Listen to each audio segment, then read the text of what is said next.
Good day ನಿಮ್ಮ ಮಗ ಎಲ್ಲರೂ ಹೇಗಿದ್ದೀರಾ? ನಾನು ನಿಮ್ಮ ರವಿ, ನೀವು ನೋಡ್ತಿದ್ದೀರಾ ರವಿ ಬ್ಲಾಗ್ಸ್. ಮಗಳ ಕ್ರಿಕೆಟ್ ಟಾಪ್ 3 ಅಪ್ಡೇಟ್ಗೆ ಸ್ವಾಗತ. ಮಗ ಮೊದಲನೇ ಅಪ್ಡೇಟ್ ಏನಂತಂದರೆ ನಮ್ಮ 360 ABD ವ್ಯೂವರ್ಸು MS ಧೋನಿ ಅವ್ರ ಬಗ್ಗೆ ಒಂದು ಕಮೆಂಟ್ ಪಾಸ್ ಮಾಡಿದ್ದಾರೆ. ಏನಂತಂದರೆ MS ಧೋನಿನ ಒಂದು ಡೀಸೆಲ್ ಇಂಜಿನ್ಗೆ ಕಂಪೇರ್ ಮಾಡಿದ್ದಾರೆ. ಡೀಸೆಲ್ ಇಂಜಿನ್ ಯಾವತ್ತೂ ಹಾಳಾಗಲ್ಲ, ಅದೊಂಥರ ನಡೀತಲೇ ಇರುತ್ತೆ.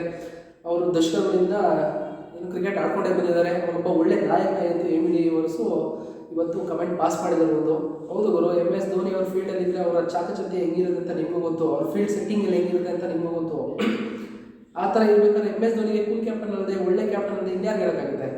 ಅಪ್ಡೇಟ್ ನಂಬರ್ 2, ಪಾಕಿಸ್ತಾನದ ಮಾಜಿ ಕ್ರಿಕೆಟಿಗ ವಾಸಿಂ ಅಕ್ರಮ್ ಅವರು ಪಾಕಿಸ್ತಾನ ಕ್ರಿಕೆಟ್ ಬೋರ್ಡ್ಗೆ ವಾಚ್ ಬಿಸಾಕಿದ್ರು.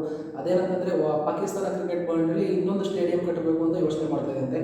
ಅದಕ್ಕೆ ವಾಸಿಂ ಅಕ್ರಮ್ ಅವರು ಇರೋ 3 ಸ್ಟೇಡಿಯಂನೇ ನೀವು ಮೇಂಟೈನ್ ಮಾಡೋಕ್ಕಾಗ್ತಾ ಇಲ್ಲ, ಇನ್ನು ಅದರಲ್ಲಿ ಇನ್ನೊಂದು ಬೇರೆ ಕಟ್ಟಿಗೆ ಯೋಚನೆ ಮಾಡ್ತಾ ಇದ್ದೀರಾ. ನೀವೇನಾದರೂ ಇಂಡಿಯಾದಲ್ಲಿರೋ ಧರ್ಮಶಾಲ ಅಂತ ಕ್ರಿಕೆಟ್ ಸ್ಟೇಡಿಯಂ ಏನಾದರೂ ನೀವು ಕಟ್ಟೋಕ್ಕೆ ಯೋಚನೆ ಕೂಡ ಮಾಡಬೇಡಿ. ಆ ಥರ ಯೋಚನೆ ಕೂಡ ಮಾಡೋಕ್ಕಾಗಲ್ಲ, ಯಾಕಂತಂದರೆ ಅದು ಕನಸಾಗಿ ಉಳಿದುಬಿಡ್ತದೆ ಅಂತ ವಾಸಿಂ ಅಕ್ರಮ್ ಅವರು ಹೇಳಿದ್ದಾರೆ. ಹೌದು ಗುರು, ಕ್ರಿಕೆಟು ಇಂಗ್ಲೆಂಡಲ್ಲಿ ಹುಟ್ಟಿರ್ಬೋದು, ಆದರೆ ಜನಪ್ರಿಯತೆ ಹುಟ್ಟಿರೋದು ನಮ್ಮ ಭಾರತದಲ್ಲಿ, ನಮ್ಮ ಇಂಡಿಯನ್ ಸ್ಟೇಡಿಯಮ್ಸಲ್ಲಿ ಹಂಗೆ ಸಕ್ಕತ್ತಾಗಿರ್ತವೆ.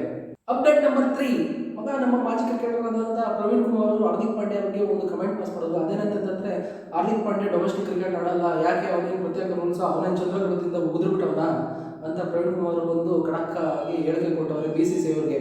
ಅವನು ಆಡಿಸ್ಬೇಕು ನೀವು, BCCI ಅವ್ರು ಎದುರಿಸಾದ್ರೂ ನೀವು ಅವನು ಏನು ಹಾರ್ದಿಕ್ ಪಾಂಡ್ಯನು ಡೊಮೆಸ್ಟಿಕ್ ಕ್ರಿಕೆಟ್ ಆಡಿಸ್ಬೇಕು. ಹೌದು ಗುರು, ಹಾರ್ದಿಕ್ ಪಾಂಡ್ಯ ಏನು ದೊಡ್ಡ ಸ್ಪೆಷಲ್ ಅಲ್ಲ, ಅವನಿಗೂ ಏನು ಡೊಮೆಸ್ಟಿಕ್ ಕ್ರಿಕೆಟ್ ಆಡಬೇಕು. ಯಾಕಂದರೆ ರೀಸೆಂಟಾಗಿ ಶ್ರೇಯಸ್ ಅಯ್ಯರ್ ಮತ್ತು ಇಶಾನ್ ಕಿಶನ್ಗೆ BCCI ಅವರು ಸೆಂಟ್ರಲ್ ಕಾಂಟ್ರಾಕ್ಟಿಂದ ಹೆಂಗೆ ರಿಲೀಸ್ ಮಾಡಿ ಬಿಟ್ಬಿಟ್ಟು ಕೈ ಬಿಟ್ಟರು, ಆ ಥರ ಇವನು ಬಿಡಬೇಕು ಗುರು. ಆಡಿಲ್ಲ ಅಂತಂದರೆ ಅವ್ನಿಗೊಂದು ರೂಲ್ಸು ಇವ್ರಿಗೊಂದು ರೂಲ್ಸ್ ಏನಲ್ಲ. ಹಾರ್ದಿಕ್ ಪಾಂಡ್ಯ ಏನು ದುಡ್ಡು ಕೊಡೋನಲ್ಲ, ಅವನಿಗೂ ಡೊಮೆಸ್ಟಿಕ್ ಕ್ರಿಕೆಟ್ ಆಡೋಕ್ಕೆ ಹೇಳಬೇಕು.